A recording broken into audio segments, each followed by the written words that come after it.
Guys, setelah pasukan timnas Indonesia berjaya mengalahkan pasukan timnas Turkmenistan semalam, maka banyak berita yang berlegar-legar di media sosial. Apa tidaknya, pasukan timnas Indonesia mengalahkan pasukan timnas Turkmenistan yang mana kedudukan ranking di peringkat FIFA, pasukan timnas Turkmenistan ini berada ranking ke 138, manakala timnas Indonesia berada ranking ke 150.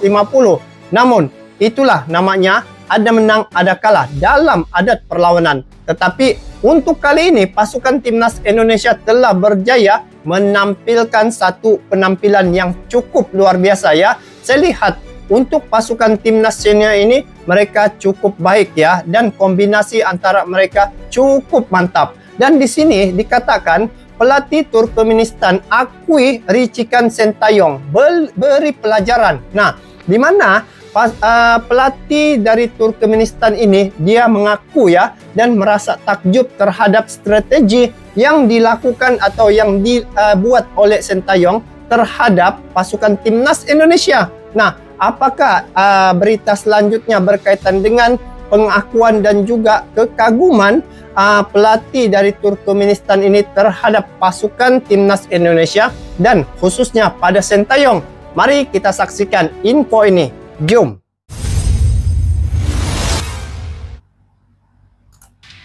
Pelatih Turkmenistan singgung pengalaman timnas Indonesia racikan Sintayong. PSSI tindak lanjuti kontroversial AFF. Isyarat Emil Auderu Mulyadi susul Jaitses jalani proses naturalisasi. Wih, proses naturalisasi ya.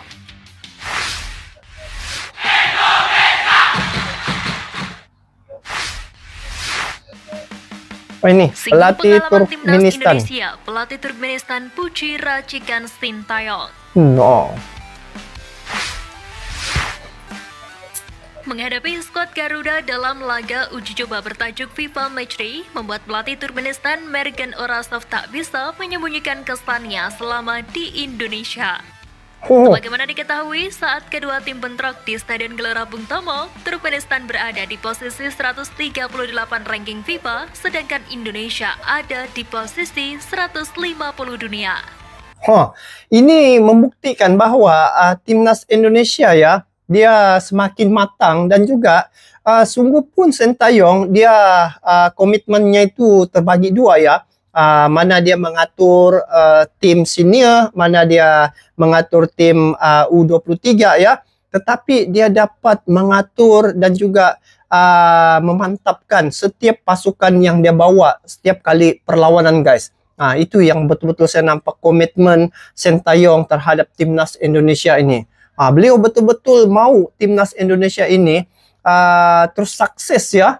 Tengok saja macam ya di Piala AFF itu. Saya tengok walaupun dalam tempo yang singkat dia membentuk ataupun melatih pasukan timnas ya, yang mana untuk perlawanan Piala AFF itu, tetapi Sintayong dapat membawa ya sehingga ke peringkat final. Kalau tidak karena penalti itu, saya rasa Indonesia bisa juga untuk mendapat juara ketika Piala AFF. Tetapi di situ kecurangan yang saya nampak ya ialah ada yang mengatakan wasit, ada yang dikatakan ialah banyaklah cerita-cerita di belakangnya, guys. Tapi di situ saya nampak cara Sintayong itu membentuk timnas Indonesia itu, macam mana dia membuat satu kombinasi yang sangat menarik. Mari kita lanjut, guys, dengar info berkaitan dengan pelatih Turkmenistan nih akui racikan Sintayong nih. Jom.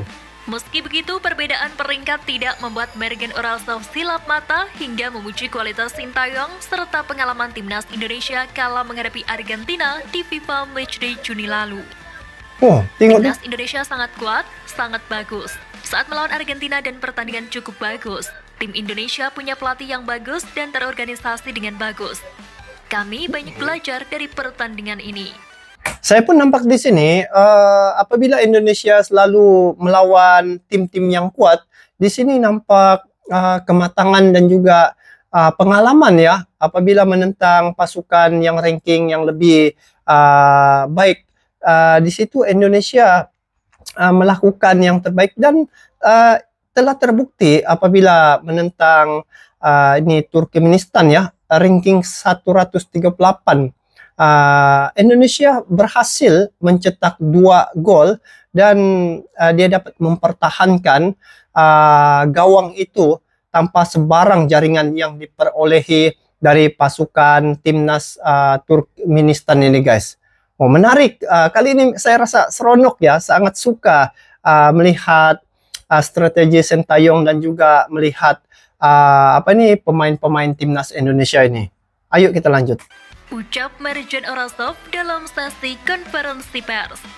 Menariknya, terlepas dari hasil laga kali ini, Mergen Orasov juga mengakui bahwa bertanding di Stadion Gelora Bung Tomo bakal menjadi pelajaran tersendiri bagi timnya.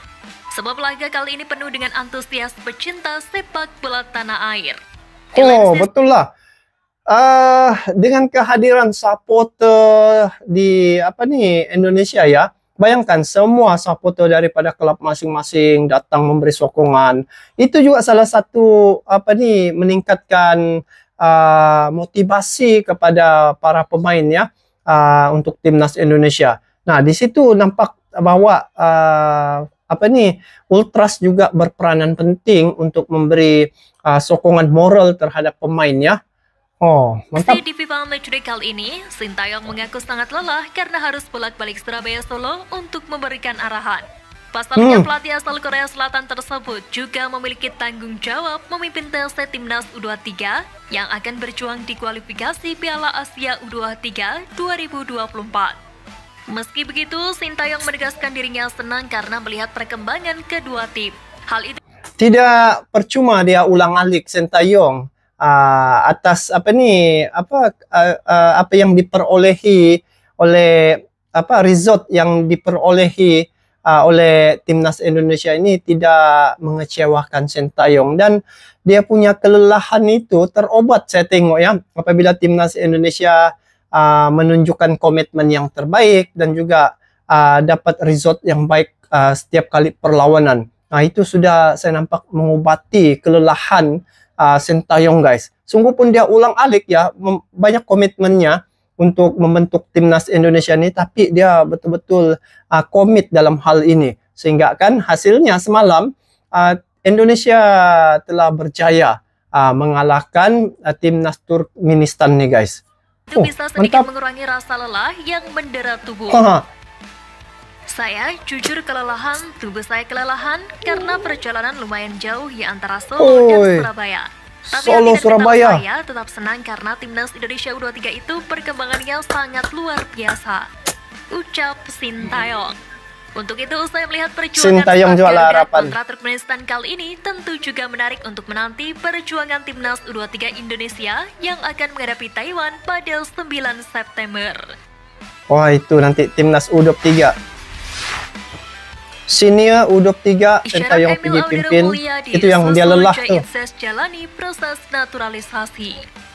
Nah, ini proses naturalisasi. Pertama, tak kunjung dimainkan timnas Italia. Mimpi Emil Audero Mulyadi bermain untuk timnas Italia, namun hingga kini tak juga terrealisasi. Usianya sudah 26 tahun. Teranyar, Luciano Spalletti selaku pelatih timnas Italia kembali tak meliriknya sebagai salah satu opsi. Spalletti dia memilih Indonesia kan? Kiper lain untuk kualifikasi Piala Eropa 2024. Momentum tersebut membuka mata Emil untuk memilih membela skuad Garuda. Kedua, Magis Erick Thohir. Magis Erick Thohir sebagai ketum PSSI membuat Emil Audero Mulyadi bahkan merasa penasaran sampai memilih mengikuti akun Instagram pribadi ex-presiden Inter Milan itu. Hal ini tentu memperlihatkan bagaimana hubungan baik Erick yang terjalin antara Emil dan Erick, sekaligus cara memuluskan jalan untuk naturalisasi. Ketiga, langkah PSSI. Langkah besar sempat disiapkan anggota Exco PSSI Hassani Abdul Ghani agar Emil Audero Mulyadi tertarik menjadi WNI. Seperti salah satunya endorse terhadap Emil lewat brand lokal tanah air seperti yang dilakukan Inter Miami terhadap Lionel Messi.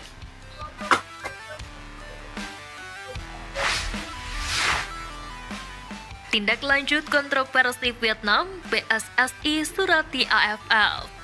Oh, masih lagi berlarutan ya ini isu Kabar EFF baik datang Vietnam dari nih. Ketua Umum PSSI Erick Thohir yang menegaskan pihaknya telah mengirim surat ke Federasi Sepak Bola ASEAN terkait sudah permainan dikirim. dasar Vietnam saat timnas Indonesia U23 kalah di final Piala AFF beberapa waktu yang lalu.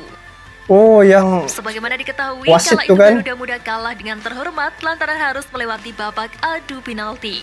Namun selama waktu betul lah. normal, sejumlah kontroversi terjadi pada laga yang berlangsung di Stadion Rayong, Thailand tersebut. Itu yang saya nampak ketika perlawanan di Piala AFF tuh kan, Indonesia ya, dia dapat mempertahankan dari masa pertama sampai masa akhir tanpa sebarang jaringan. Nah, jadi itu nampak sudah ya, kekuatan dan juga strategi Sintayong memperkuatkan timnas Indonesia itu. Vietnam seharusnya kehilangan pemain Nguyen Hong Phuc yang tertangkap Ya, kamera ini dia yang antak sengaja Haikal. menyikut Haikal Al-Hafiz. Oh, Selain itu, Hong Phuc juga secara kasar melanggar habis aturan fikih disikut pada menit Haikal, guys. ke-101. Namun pelanggaran-pelanggaran kontroversial itu tidak dihukum wasit. Menanggapi hal tersebut, Erick Thohir mengatakan PSSI sudah mengirimkan surat ke AFF, meminta otoritas sepak bola Asia Tenggara itu mengevaluasi insiden kontroversial di final.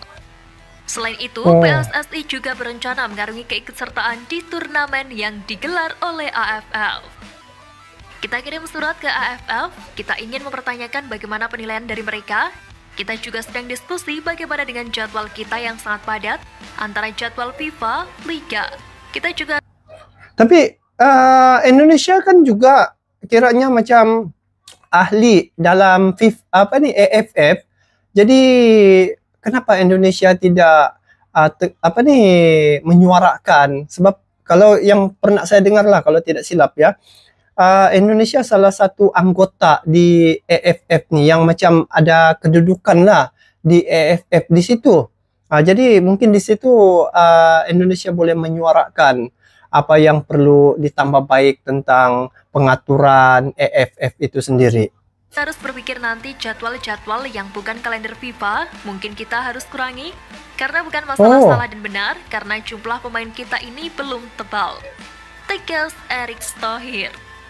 Sebelumnya muncul desakan agar PSSI keluar dari AFF setelah sejumlah pihak menganggap timnas Indonesia U23 dicurangi di Piala AFF U23 2023. Namun Erick ingin fokus kepada mengurangi keikutsertaan timnas Indonesia di ajang AFF jika tidak sesuai dengan kalender FIFA dan bentrok dengan jadwal liga.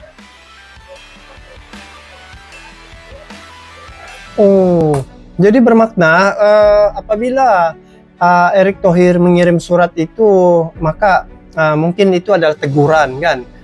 Itulah tanggung jawab Erick Thohir untuk supaya AFF ini dia dapat memperbaiki sistemnya ya. Sebab kalau tengok AFF ini tidak termasuk dalam kalender FIFA. Tapi bagi saya untuk pemain-pemain timnas Indonesia ya, tidak susah untuk memperolehi pemain-pemain yang hebat. Sebab di Indonesia nih banyak pemain-pemain yang hebat, cuma belum tiba masanya untuk diserap masuk ke tim nasional begitu. Tetapi kalau saya tengok di klub-klub masing-masing, semua klub mempunyai pemain-pemain yang handalan ya. Jadi kalau kita berbalik kepada perlawanan semalam berkaitan dengan timnas Indonesia dengan Turkmenistan itu, saya tengok kematangan dari segi pengawalan bola ya. Untuk timnas senior nih, mereka dapat mengawal bola dengan baik ya, dan kombinasi di antara mereka itu pun cukup baik. Walaupun Sintayong dia berulang-alik ya membentuk ataupun melatih pasukan senior dan juga U20 ya, U23, tetapi dengan komitmen Sintayong itu bisa untuk menghasilkannya membentuk satu pasukan yang kuat seperti yang Piala AFF itu pasukan yang kuat ya terbentuk. Pasukan itu memang saya tengok memang pasukan yang kuat sebab dia sampai ke final ya, dan juga sehingga adu penalti. Dan apabila dikatakan sini pelatih Turkmenistan akui racikan Sintayong ini beri pelajaran, sebab memang telah terbukti Sintayong walaupun dia banyak komitmen ya, sehingga dikatakan keletihan, tetapi dia bisa untuk mengatur strategi dan juga hasilnya tidak mengecewakan. Lihat sejak perlawanan semalam, Indonesia berjaya mendapat 2 jaringan dan dapat mempertahankan daripada sebarang jaringan yang dilakukan oleh Turkmenistan begitu.